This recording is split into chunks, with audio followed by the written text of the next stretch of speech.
Hello everyone and welcome to yet another socially distant motorcycle review on Motorcycle.com. This time we've got the Kawasaki Z900 and the BMW F900R. Why do we pair these two together? Because they're both 9,000 bucks, roughly 900 cc's. The BMW C in front of me is 895 cc's, parallel twin. That Kawasaki is a 948 cc engine, but it's a 4-cylinder. What we're here to do, like we always do, is to see how they work in the real world. Johnny over here has ridden this Z900 extensively, taken it to the dyno, made what, 115 horses to the wheel? It made in fact, I have it right here. 115 horsepower at the rear wheel, Troy. I believe at what, 8,600 RPM? 9,700 RPM. Okay. Close.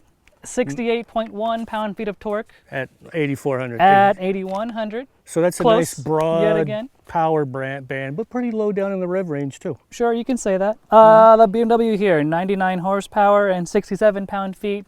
Both are claimed numbers at the crankshaft. So, smaller engine, less power than the Kawasaki. Like 30 less horsepower. And this is the part in this video where we tell you, John has already made up his mind. He really likes that Kawasaki. You know what? I already ran the XR version of that on the dyno, and it made 85 horsepower. So 115 minus 85 is 30. Wait, 30. So, I mean, but that actually feels pretty steamy for being a lot less power than this one. It feels pretty good. They feel pretty comparable up here in tight roads. It's not just about the horsepower on the dyno, John. It's true. There's other things to love about this BMW. Well, you just said it yourself, the chassis is pretty nice on this thing. It's pretty good. It is pretty steamy. This engine does like to rev, and it goes. It's pretty good. Nice accessible power. Chassis is really nice. It bends and it turns real well, holds the line really great. The bars are nice and wide. The cockpit's nice and open. I'm not banging the heel against an exhaust guard like a certain Kawasaki over here that really bugs the hell out of me. But, you know. What size feet you got? Big enough. I never noticed that. I got 8.5s, 9s. Oh, I'm much bigger feet than you. Really? I'm much bigger equipped in the shoe section than you. But you know what they say about guys with big feet. Got big socks. Anyway, go on about the Kawasaki, John, because I know you love it. No, it's not. That thing with the heel I didn't really notice. So yeah, I mean that's the thing. It's a shame that we're almost the same size because we should have. I know bigger guys complained about that bike when they rode it. Felt a little cramped. The foot pegs are a little bit high. But yeah, I was at the intro to that up in Santa Barbara. We went real curvy back roads, and we all loved the way it was on the back roads. But when you get to where it's kind of more straight as a commuter, then it's not a very pleasant bike. Usually people complain about a 4-cylinder vibrating, you know, at 80 miles an hour. This one's really smooth. That one's a little vibey when you get going on at 80 miles an hour. It is for everyday use. It is vibey. So that's a big mark against it. And but yeah, the curvy roads, yeah, I was really impressed. It seems like it's got really good road feel. You can really feel what the front wheel's doing. You just dive in the corners. I think with change the handlebar on this one, it'd be just as good. Because the handlebar in here is a little higher and not as wide. It's higher and narrow. Yeah, it's a little higher and really narrow. I think you'd make this just as good with a simple handlebar swap. They're both 9,000 bucks though, so. To me, I had to like really rev that bike, the Kawasaki, to get into the power band, whereas the power on the BMW was a lot more accessible, just less of it, which means I had to shift more often. I think that's a psychological thing. I think at all RPM, this is making more off the corner power, and it's so smooth. That one, what we like about it is it sounds like a Ducati with a 270 crank, and you can hear it the whole time you're on it when you come out of the corner. Blah, out of a corner. This one just kind of goes zing off the corner. I think it's just as fast, if not faster. They were pretty comparable, it seemed like to me. Different ways of making speed as we were riding around. How am I going to top and zing? Yeah, this is zing. I've spent my career it's just what saying words, and I can't top and zing. It's different strokes, man. It's different. I was just saying when we were riding around on this one up here, that's a great bike for pulling into Newcomb's Ranch because it sounds like a Ducati. It really does. Boom, boom, boom, boom, boom, boom, boom. And it sounds like it's got a healthier exhaust note than the one I rode at the launch. Maybe it's broken in or spat something out of its exhaust system. Could be. It sounds good. This one when it gets revving up, it sounds like a classic old Kawasaki 4-cylinder though too, which is not a bad thing at all. Runs really smooth, super linear power band, 115 horsepower on top. When you come to the straights, you seem to get kind of small in the mirrors. You leave me for dust in the straights. Every time we come to a straight like this one, it's bye-bye BMW. So if you don't really care about being super fast, you know, if you just want to go through the corners like I'm not going to say anything, that's a great bike.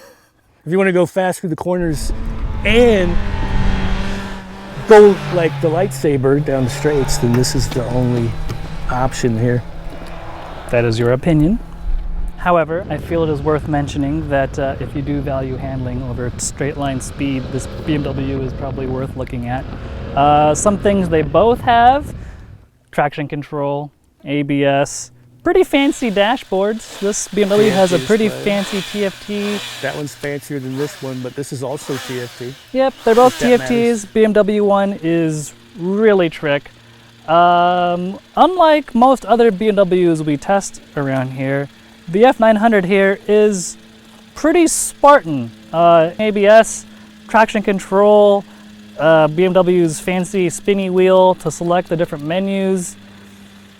And that's about it. No quick shifter, no fancy electronic suspension. The fork isn't even adjustable. You get rebounding preload adjustment on the rear. You can have the option of different seat heights. High, this is the standard, and then there's a lower one.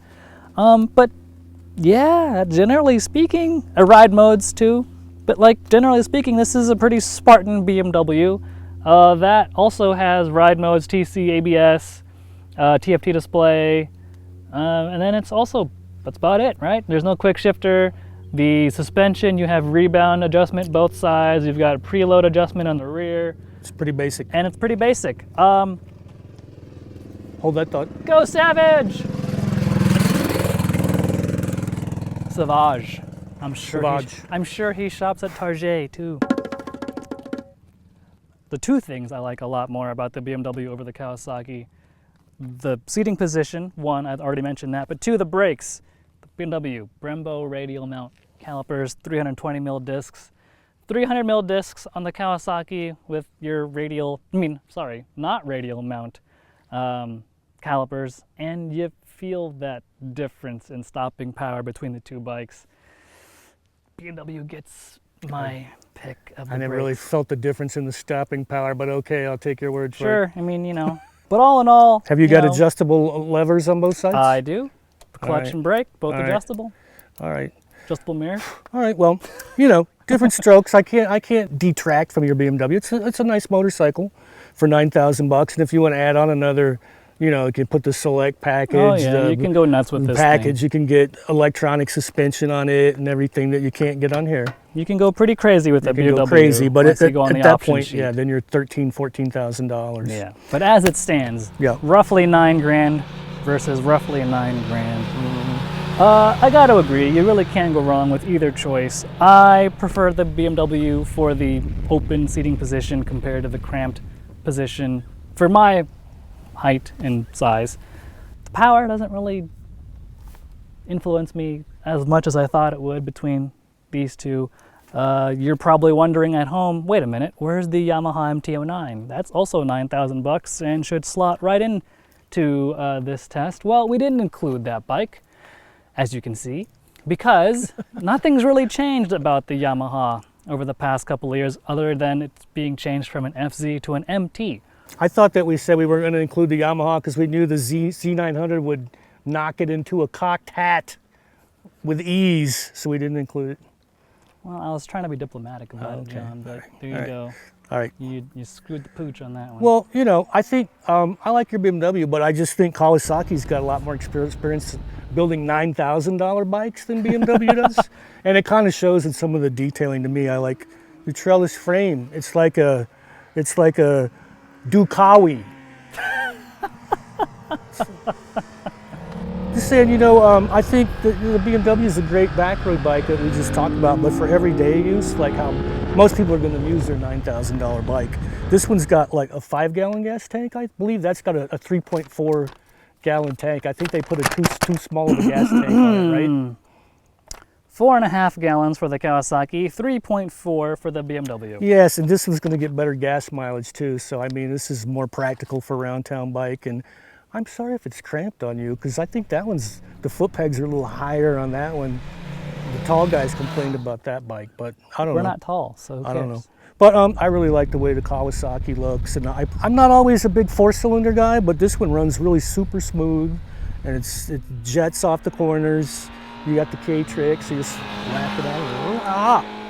I think that's the part I don't like about it. It's so smooth and has no character.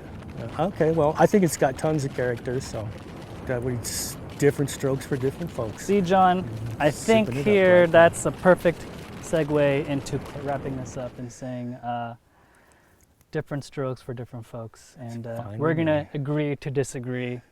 He prefers the Kawasaki. I prefer the BMW.